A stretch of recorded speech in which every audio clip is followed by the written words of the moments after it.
For the families of Flight 3407, this month's aviation rule change came with a lot of emotions.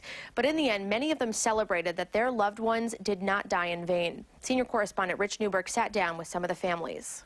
For John and Marilyn Kausner and so many of the 3407 families, the holidays without their loved ones are especially difficult, knowing their deaths could have been prevented. We lost our loved ones because of bad practices, both in training and certainly fatigue. Practices that the pilots and the NTSB have been trying to change for 25 years. Ellie Kausner would have turned 27 12 days before Christmas, but her young life was cut short by the crash of Flight 3407. But Ellie continues to be the inspiration behind the Kausners' tireless drive to make flying safer for us all. I'm here because of Ellie.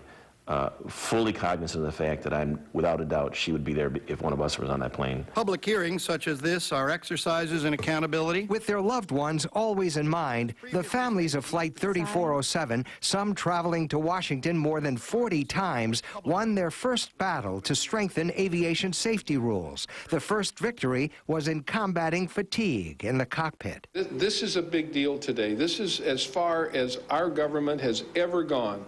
Coming together as a group made all the difference, says Marilyn Kausner. If John and I had to confront the truth of how our daughter died alone, I think our temptation might have been to withdraw and just be angry. Jim Neal, who lost his daughter, Jennifer, in the crash, wanted to make sure no families grieved alone. He hugged them and prayed for them constantly, giving them comfort, even while enduring his own pain. By strangers who smile and nod to us,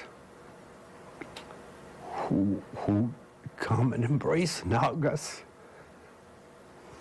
It's something that's hard to explain in words, Rich,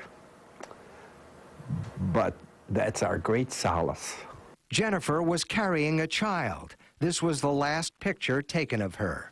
6 or 7 hours before her death. And she was displaying a picture of her sonogram baby. Ernie West had 2 beautiful years with his daughter, Summer, before he lost his life in the crash. With our daughter being so young, we were looking forward to each Christmas being, wide-eyed and innocent, and actually reliving our youth through her. Wow.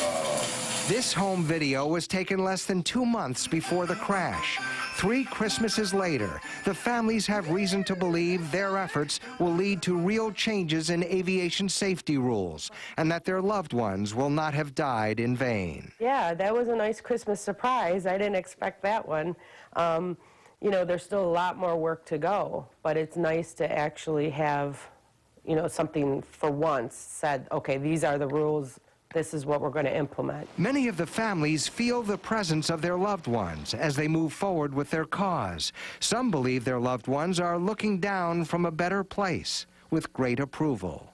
Are clapping and smiling and saying, look what you've done, not just for us, but for the whole of the country.